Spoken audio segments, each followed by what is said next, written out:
baase yaa obboleeyyankoo biyyee haa uffatu kotuna tokko taana ni taana tokko taana amba maaltu dhibee nutu wal taana namni biyyaa bahee waan biyyaan dubbatu kan gargar nu baasee biyyee haa uffatu ajaba.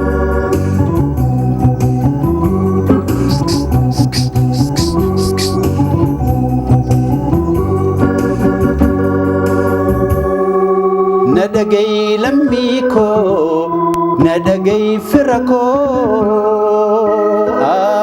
way. Nadagay lamiko, nadagay firako, way. Walim baynu male, barnuti fontoko, way. Walim baynu male, ya obboleeyyanko barnuti fontoko. Kotuna tokko taana ni taana tokko taana. Baay'ina namaa yeroo san irraa baay'ina nama waltajjii irratti namni ifi quban qabu beeta hin bu'uus akchi kaan lafa dhiisaa maal jaa achumaan kanarraa mukarraa beeta isteejiin sun waltajjiin sun kan hojjetame achumaan nu hincite achumaan dhaabneeti kara gimbii qajeelle wanni si ajaa'ibsiisaa hoggaa akkasitti deemnu gimbii hoggaa aduu birraatu dhufa hoggaa jaan laal makiina addaatiin as bahanii taargaa qabatan makiina akkamiin bahan jaanii otoobuusa lakkoofsa jaanii kiiloomeetira 20 fa'aas dhufanii otoobuusa sun dhaabanii motora jettaa makiinaa jettaa abaaboo kana qabataniiti akkuma nama mootiin guddaan dhufeetti nu simatanii achi nu geessan hoggaa dheenuus hoteela qaatanuu qaban liira laman baasnu nuti nyaatas akka barbaadnutti bakka khaantu nu afeera kana jeesatti himuun danda'u. Fudhatama qabdan jechuun biyyi guutuun dhageeyyan bakka wallagga akka jirutti dhagee mandii soggaa geenyu bakka deemnu hundattuu akkanumatti nu simatan inumaatu manditti obbo Asaffaa Nagaasaa jedhama nama buna daldaalu sooreessa ture haala keenya laalee gammachuu keessa waan isaan nuuf godhan alattiin siinja sireedhaaf saantiima tokko hin baasnu nyaataaf waa tokko hin baasnu kana gubbaadhaan badhaasninis haalan hamma yaannee oli kan hundaa odoo jiru namni makiinaa oofuu danda'u isin keessa yoo jiraate Land Roverii siya fudhadhaati deemaani biyya keessa hamma ji'u takkatti akkasitti nu simatan sana booda gaabeeta abbatoo kabbadaa faa Elfinesh Kannoo Zarihuun Wadaajoo Salamoon Dannaqaamaa Daani'eel jarri kun hundaatu san booda kan bahan isinii karaa baneef nutiitu karaa baheen eedaa akkanatti afaan keenyaanis wallisuun ni danda'amaa maal kan jiru hoggas guddattoota maali hawwisoo guddattoota wallaggaa jedhanii hoggas ijaaran nuti jahat hin turre baandummaan wallisuu hin turre akka Oromiyaa ammaatti wanni isin dura ijaarame hin jiru akka Oromiyaatti akkuma biyyatti yoo ilaalte maquma Oromoo kanaa qabatee akka aduu birraatti waa tokko hin turre wanni ijaarame hin jiru waa tokko hin turre eega san booda gaanutis karaa Jimmaatii soggaa deemnu bakka deemnu hundattuu hawwisoon akka bahu bakka sababa guddaadha taanii jechuun ni danda'ama.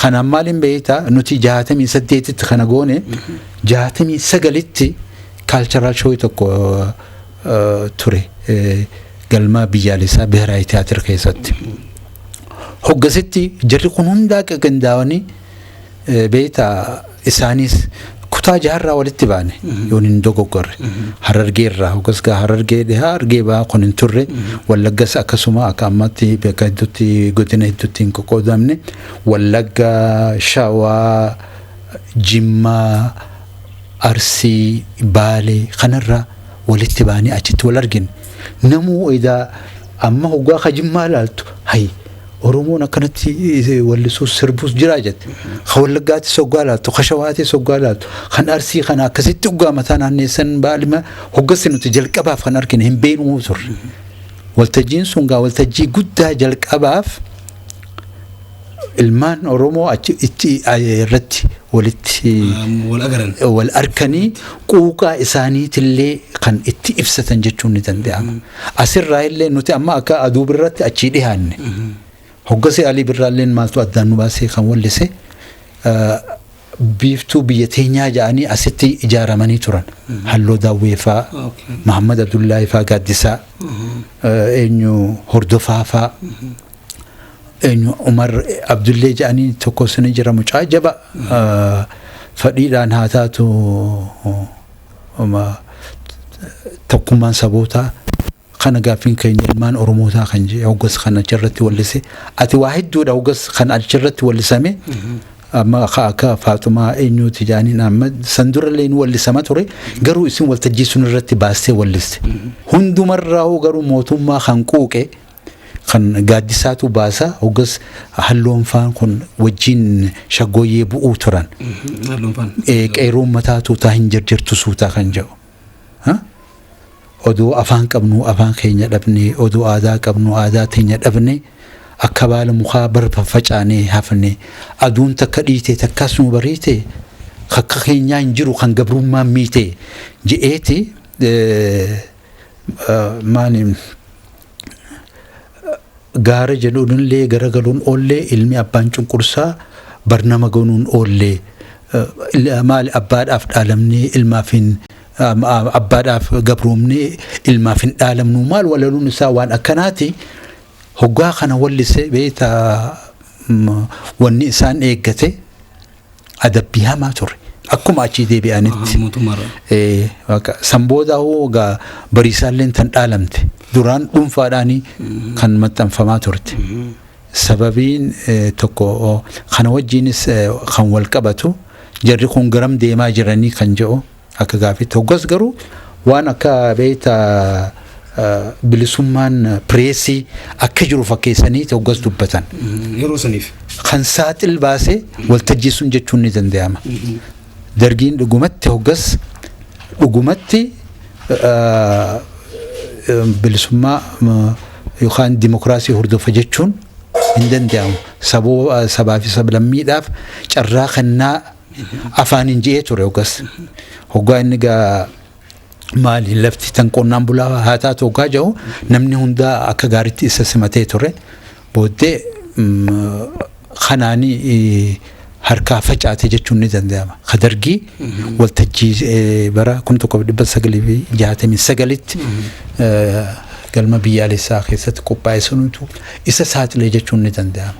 San booda akka hamaadha amma kan Gaaddisaa fa'aarratti kan ga'e beektaa hamma qaruuraa duwwaa otoo taate dandamata jechuun ni danda'ama. Bishaan fa'aa guutanii hamma cinaa irratti fannisuu akka maleedha.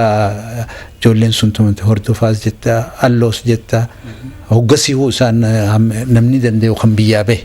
Yeroo san kan biyyaa baqatan jechuudha. Kan biyyaa baqatan. Wallistoota yeroo san turtan gaafa damee afran qallootiis turtan keessa miidhaan hamaan isin irra ga'ee ni jira mootummaarraa takkaa hojjechaa takkaa mootummaa wanni yaadatan yeroo sanitti. Nuti ilaalla amma isaan afran qalloo waan diiganiif suniinis bara akkanatti akka guddina aadaa sabaa fi sablammii kana hin deeggaranii waan akkasii waan dubbatamaa tureef nutti xiqqisho nu gallakkisan. Garuu maal si fakkaate waan arra wallisnu baatii 6 dura saansuura kan nutu nurra jira. Baatii 6 dura beeksisuu qabda. Deemnee kanneen saansuura godhaniiti kanaan wallisuu ni dandeessan jedhanii nu fayyaman. Amma akka beekamu nuti ilaalla ugaa ayyaanni soomanaa kun ugaa dhiyaatu baatii soomanaa kana keessa teenyee atoorarree walaloon haareenii bahaa yedaloon haareenii sii dhufa garuu itti wallisuu hin dandeenye. Maaliif baatii 6 dura achi dhiyaachuutu irra jira. Kanaaf harka lafa jalaatiin suma gad qabaate turan jechuudha. Haalaan maaliif kun akka abdii nu kutachiisee firraa dhiisnu waan akkasiiti kan yaadamaa ture garuu nuti abdiin kutanne akkasumaan itti deemne. Kana sambooda gaa'inmaatu baane hoggaa ammaas sambooda lakkuma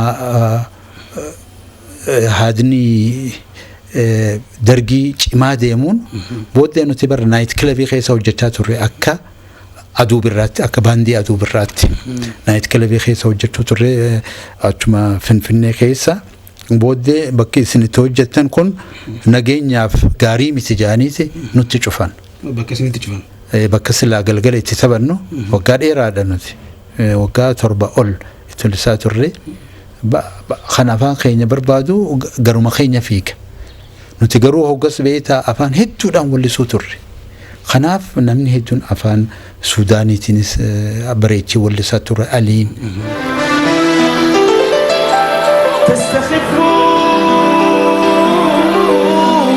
بسمة الطفل قوي يصارع الأجيال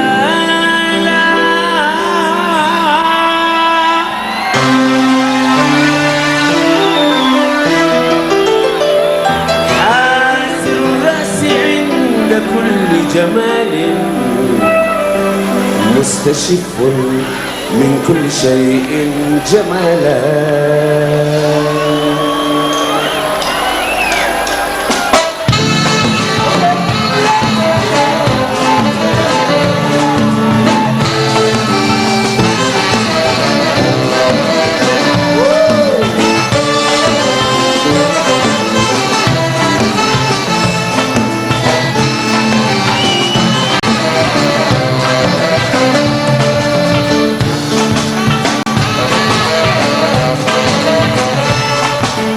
شدا زهر ولا نهر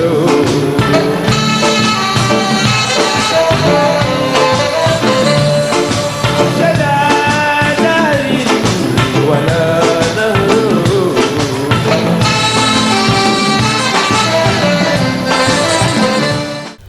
nuti afaan harriitiin illee wallisaati turre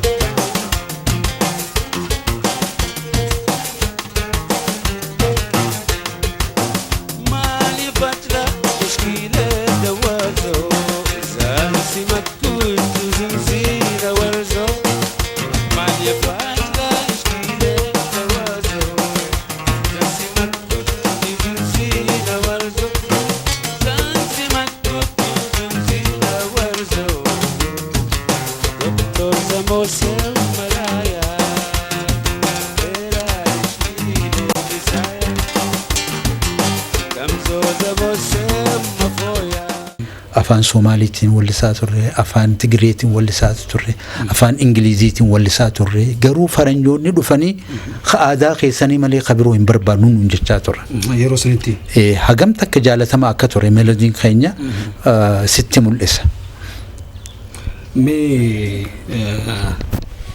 yeroo duraatiif dhalaarraa wallistoonni tan walliseetu tura halluudha wallistoonni amma gaa isaani beeta halluun faan amma laal 67 kan isaan ijaaraman akka biyyaattiin sitti hima malee nuti hoggaa asteenyu bar beeta warra afaan kan hin dubbanne Faaxumaa Qaasim faadha kan Mogadishoo irraa kan wallisaa turan Faaxumaa Qaasim hiboodhamu maal maqaan isaan maali qubeedhaan katabaniiti kannaniif siif galee amma suni amma feeta mee maaluma fin fittuu baraa jaallatu illaa niyaada nama maraa kan jiru achirraa asii wallisaa turre nuti garuu achi dhaqee kaaseetaan isaan wallisuu eegalan kan akka amma wal jaalatan dhugumaanii wal sossobuun kun maali eega wal jaalatanii wal jibbuun bar dubbii biraa maal kan jiru kana achi wallisaa turan shoora guddaa qabaachuu turan jechaadha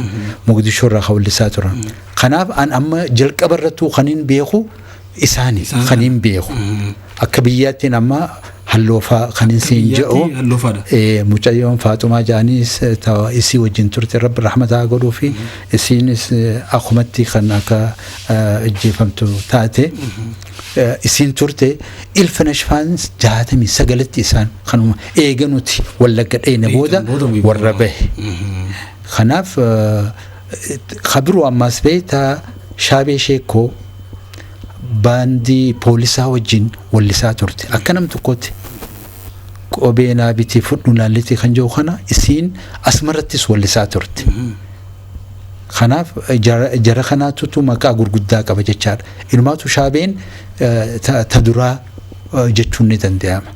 Ogaa osoo halluun faan hin eegalin isiini dhageenya nuti sirba kana akka wallisaa turte. Garuu gaa carraa biroo siif hin kennan.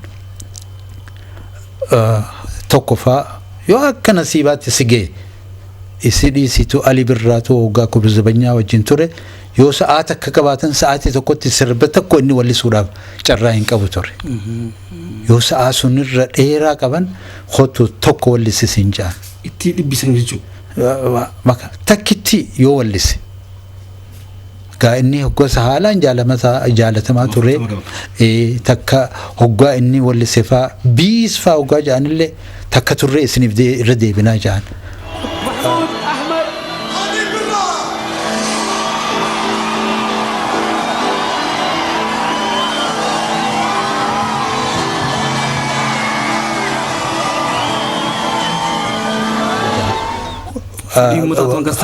hin eegan haga samarra turanii ammaas hoggaa namni isaanitti jabeesse irra deebi'aniif malee haga samara cunqursaa turan. Meegaa yeroo takka hoggaa buuramtan buurrii qabarnootaan deeggarame orgaanaas ni jibbaatan gaafsanitti gitaarallee ni dhohitan. Eenyu isin barsiise fadhumatee isaniin bartamoo dura nama akka fakkeenyaan laaltanii irraa bartanii jira.